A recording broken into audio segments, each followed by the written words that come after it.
Greetings, sisters and brothers, comrades. Welcome to African History Club. This is episode number 20, and I'm your host, Milton Alimadi. So today we're going to be looking at the conflict in Ethiopia, particularly focusing on Tigray, which is one of the nations, I suppose you could call it, or regions that comprise the 10 regions that make up what is the federal entity or the Federal Republic of Ethiopia. So at face value, the conflict is between the central government managed out of Addis Ababa, which is the capital, and one of the regions, which is Tigray. And the central government and the Prime Minister of the Federal Republic is Abiy Ahmed, who gained much international attention last year when he was awarded the Nobel Peace Prize. And he's basically claiming that he's fighting against a secessionist region, which is Tigray. Ethiopia's population is 210 million, and the population of Tigray is about 6% of that total population. So at face value, that is the issue. But I think it's always useful to go back into the history and look deeper to gain some meaning behind these conflicts, whether it's in Ethiopia, whether it's in another African country. Otherwise, it just always appears as if you have people just shooting each other and there are no issues involved. So that typically people just see it as senseless conflict. And of course, most wars are senseless if you boil it down to that, because we as human beings should be able to do much better than that.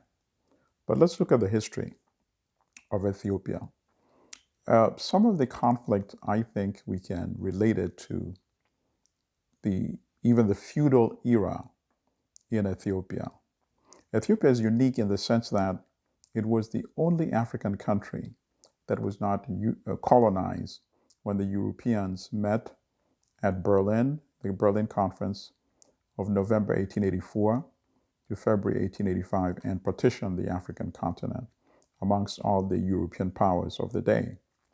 And Italy also eyed Ethiopia for colonization and invaded with a huge army, about 17,000 soldiers led by 5 Italian generals and other senior officers, and invaded on March 1, 1896, and that was the Great Battle of Adwa.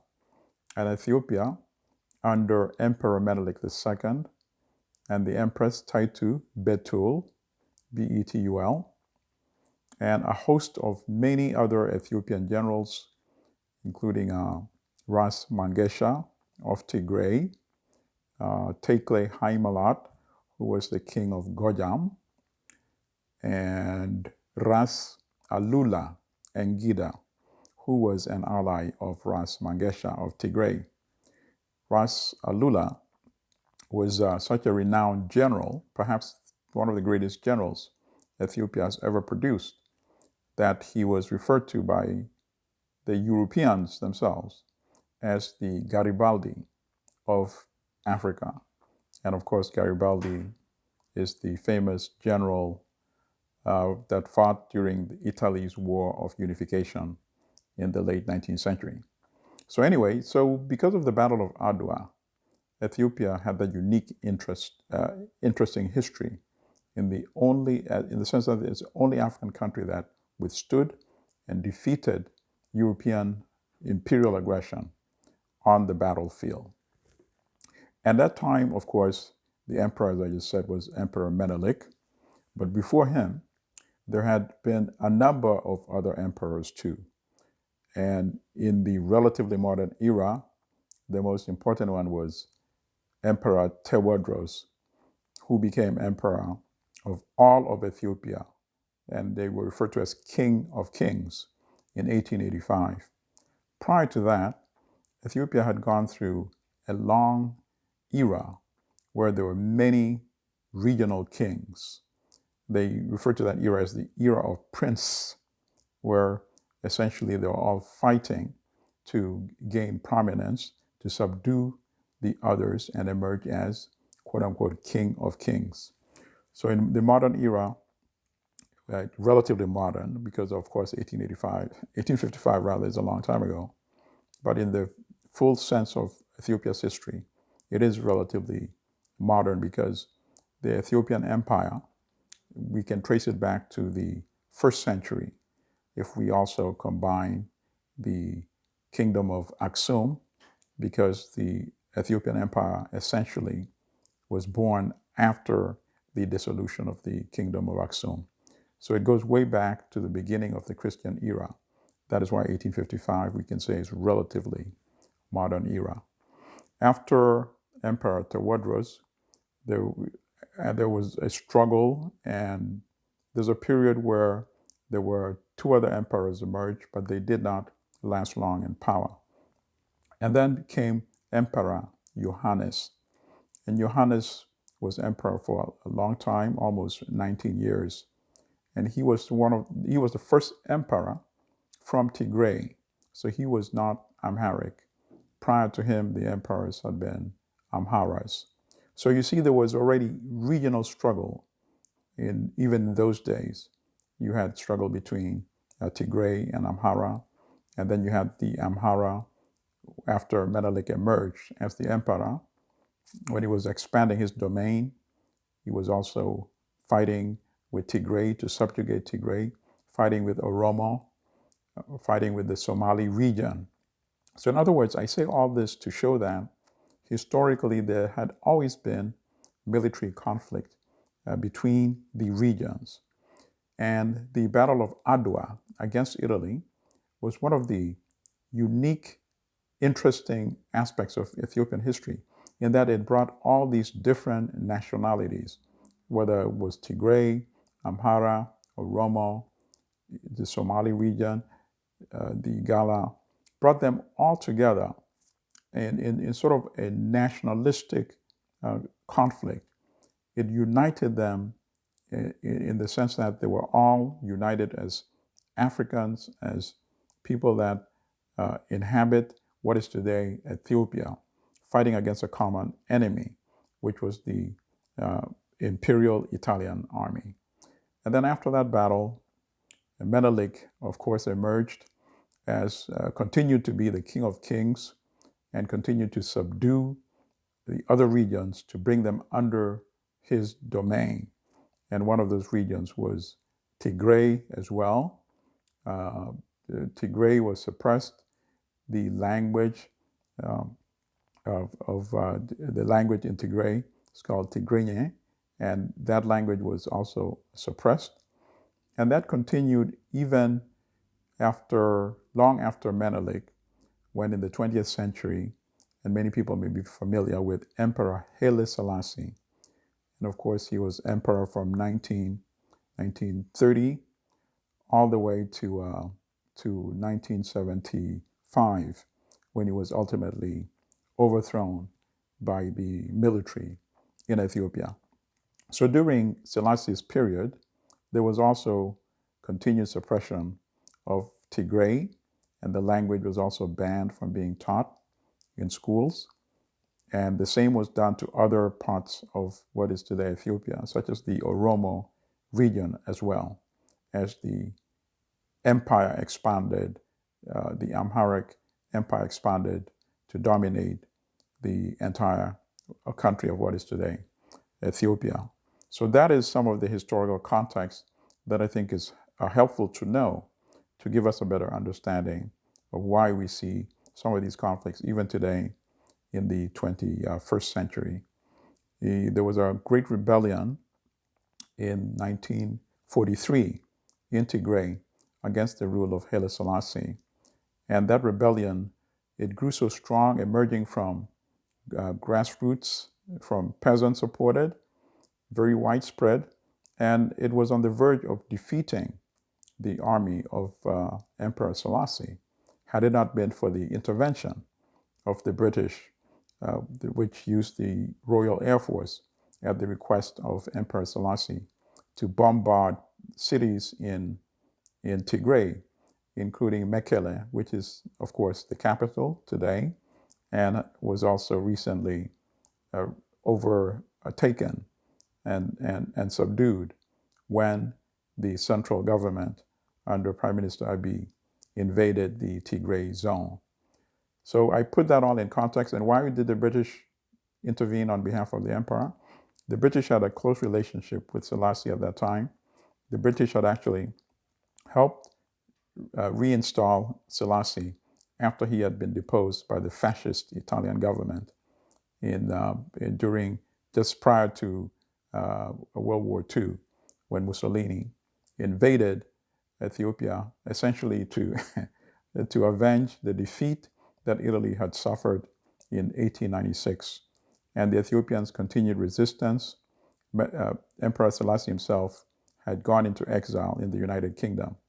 So as the World War II expanded around the world and in Africa, the British, together with Ethiopian guerrillas, fought and defeated the Italians. And that is why the British had that relationship with Emperor Selassie. So that is the historical context. And then in the more recent era, Selassie was ultimately overthrown by the army in 1975. The army set up a regime called the Derg, that's spelled D-E-R-G, which is an Oromo word, Ethiopian word, meaning essentially council. So it was like a sort of a secretive council. And then at one point it was headed by Mengistu Haile Mariam, who became the dictator under controlling the Derg military regime in Ethiopia after essentially after 1977. And he was in power until 1991.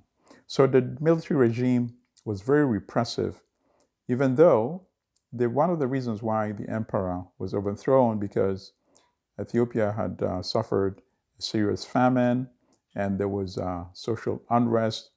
The peasants, farmers were also agitating under this feudal system, which really exploited the feudal farmers.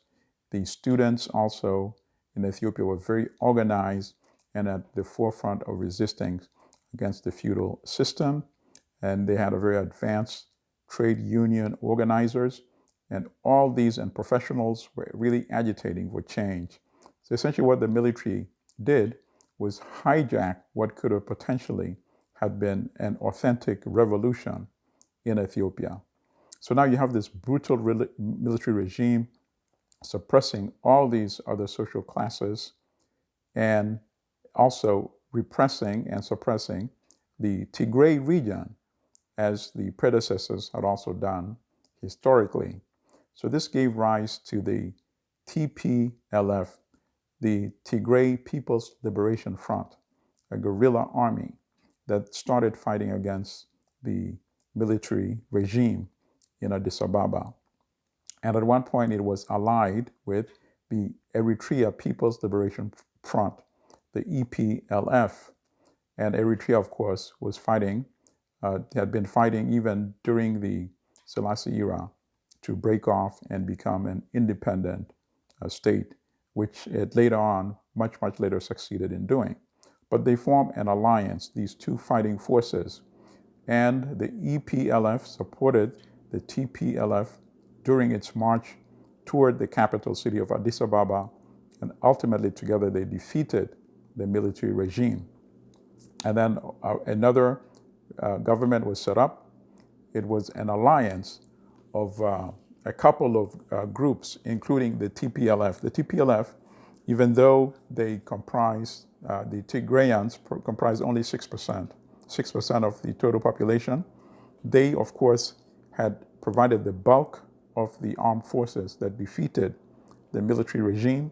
So it was no surprise that they took a dominant role in the government that emerged after the collapse of Mengistu's military regime. And they formed an alliance under the umbrella of what was called the Ethiopian People's Revolutionary Democratic Front, EPRDF. And the TPLF was one of the members of this umbrella. which also comprised the Amhara Democratic Party, the Oromo Democratic Party, and Southern Ethiopian People's Democratic Movement. And that is the structure that essentially had governed Ethiopia since the collapse of the military regime until 2018, when Abiy Ahmed emerged as prime minister. So before I go to the Abiy Ahmed era, let me first point out some of the other outside interactions in Ethiopia. I already mentioned the British. Under the Derg military regime, the most dominant influence, the patron of Ethiopia, became the Soviet Union. The Soviet Union provided mass arms shipment to the Mengistu regime and helped him form one of the most powerful armies on the African continent. And this was very effective when ultimately the regime went to war with Somalia, neighboring Somalia, over the Ogaden region. It was called the Ogaden War in the 70s. And the Ogaden is the part of Ethiopia that is inhabited by ethnic Somalis. And this all, of course, goes back to the whole history of colonialism and how these maps were randomly drawn on the African continent. So that was the Soviet influence in the region.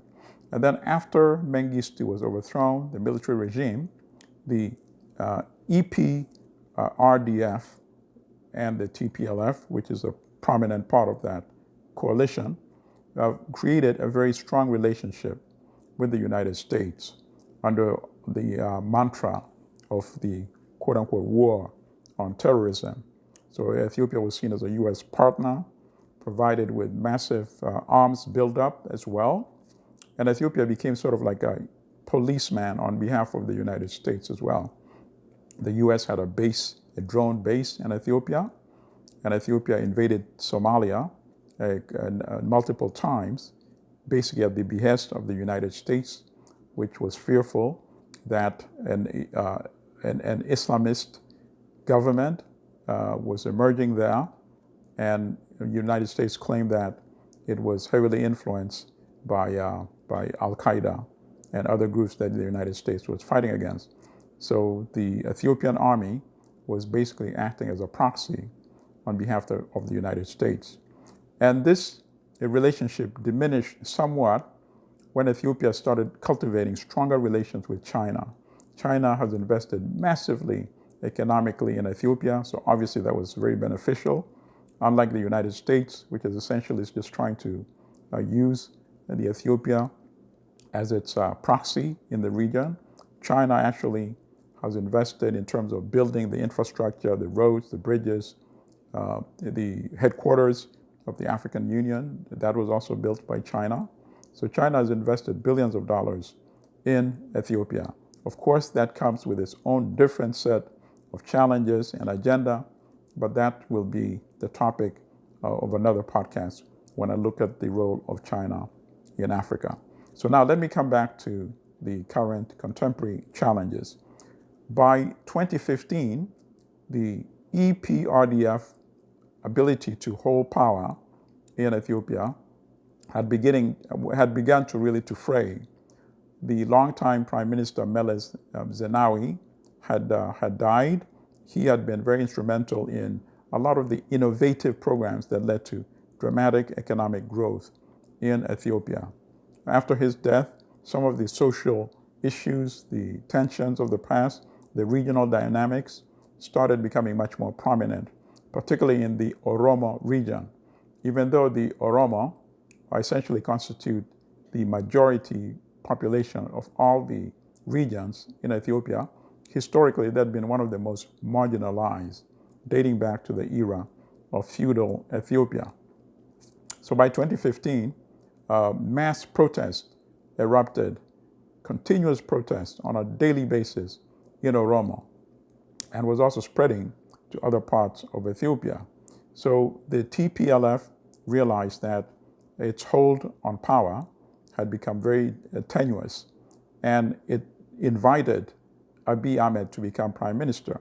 he was seen as the individual who would be most acceptable to everybody that formed the coalition in the EPRDF government. And that is how Abiy Ahmed became prime minister. Essentially, his role was to be a transitional prime minister until elections were held in 2020. Abiy Ahmed proved to be initially very innovative and transformative. He released political prisoners, he released journalists who had been jailed and other activists. He invited Ethiopians who were in exile, including armed combatants, to come back into the country, that this was an era of national reconciliation. And he was very welcome. Some of the rallies that he held were attended by hundreds of thousands of people that were really relieved to see this new opening up in Ethiopia. He unbanned the media outlets, so that all these other newspapers that had been banned for decades started publishing again, including print as well as online. And of course, that also opened up more demand for more powers in the region, more regional autonomy. And that is also one of the dilemmas that this liberalization, which was very welcome, also actually gave birth to. And the other issue that he did was also solidified his reputation, was that he normalized relations with Eritrea. Ethiopia and Eritrea had engaged in war from 1998 to 2000, and even though the fighting had stopped, the war had never been formally resolved. And the status quo was quite dangerous, and there was a possibility that war could erupt at any other time. So what Abiy Ahmed did was that he unilaterally made the decision to visit Isaias Afwerki, who is the president of Eritrea. And eventually they concluded a peace agreement, even though the content of the agreement, according to many of my Ethiopian compatriots, are not really available to the public. But anyway, that was one of the reasons why Abiy Ahmed ultimately was awarded the Nobel Peace Prize. So now let's come to today, as we speak today, and the conflict that is ongoing. My Ethiopian compatriots say that there are a number of issues. Number one, Abiy Ahmed wanted to really suppress and destroy the power of the TPLF, because when he came into power, he started marginalizing the TPLF from positions of power in the national institutions that govern the country. And the TPLF essentially withdrew back to their zone in Tigray. Abiy Ahmed formed what he called the Prosperity Party to replace the EPRDF, but the TPLF, which was highly suspicious of Abiy Ahmed, did not join that Prosperity Party. And then Abiy Ahmed also postponed elections that were supposed to be held in 2020. And he said, obviously, we cannot be holding elections with the coronavirus, the pandemic. This is not the right time to hold elections. But the Tigray region went ahead and held elections, regional elections, in defiance of what Abiy Ahmed had said, and the position that the central government had taken. So Abiy Ahmed says that, in essence, he was left with no choice, because this is essentially a region that is in rebellion. And he says that is why he had to go into that part of the country, Tigray, with the military attack. But there are those that say that, in fact, what he's done is that he just wanted to crush one of the regions that would have offered him the most headache in terms of his attempt to consolidate power and end what has essentially been federalism that's worked for the last more than 2 decades, and that he wants a more centralized authority, of course, with himself in the driver's seat, so that you have the dynamic between the federalist and Abiy Ahmed and his desire to have a central consolidated government. And then, of course, you can understand that the people in Tigray might also remember some of the history of the historical suppression that the region has suffered that I just briefly mentioned when I went back through the history. So that is essentially where things stand today. So even though Abiy Ahmed and the military, the National Army, has managed to conquer the physical Tigray region, nobody expects that that will be the end of the conflict, because Tigray has a history of military insurgency, effectively fighting insurgency. So unless there's a political solution, it seems to me that this is something that could escalate into a long-time conflict. And if that were the case, it most definitely might encourage the other regions that comprise Ethiopia to also take the same approach that Tigray has taken. So really, at the end of the day, there's no military solution to this conflict. So I think Abiy Ahmed, Prime Minister, should find a way to step back and come to the conclusion that rather than destroying the TPLF, he still has to reach an accommodation with them, because the other regions are watching carefully as well, the other regions that comprise Ethiopia. So depending on how Abiy Ahmed resolves the situation with Tigray, that is also going to affect his ability and the country's ability to hold the entire Federal Republic of Ethiopia together. And many Ethiopians that I've spoken with say that to them, rather than trying to destroy the federalism, in fact, federalism should be what needs to be expanded, and not to concentrate all the powers with the central government in Addis Ababa. There's one other point that I think is important and worth pointing out, and that is the economic challenges, of course. Given with the COVID pandemic, of course, the pandemic has not been as lethal on the African continent as it's been in the United States, where you have almost 300,000 deaths on the African continent. The total deaths is 50-something thousand, so well beneath the rate here in the United States. And of course, Africa has a population that is 4 times the size of the United States, 1.3 billion. So the impact in terms of physical deaths from the pandemic has not been that bad. But the economic consequences has been bad, because productivity has declined, export of commodities has declined, tourism, of course, has totally collapsed, which has put a lot of stress on Africa's economies, including Ethiopia. So Ethiopia has an external debt of about $30 billion. Africa's total debt is more than 400 billion. And unless these Western countries and multilateral agencies and the finance agencies and the banks, unless they cancel the debt, and of course African countries have been demanding that, including Ethiopia, this is going to create tremendous pressure if they insist that the debt payment has to be made. And I can see this also lending itself to more social upheaval in other African countries in addition to Ethiopia. And to me, I think that might be one of the reasons also that we see the military clampdown by Abiy Ahmed.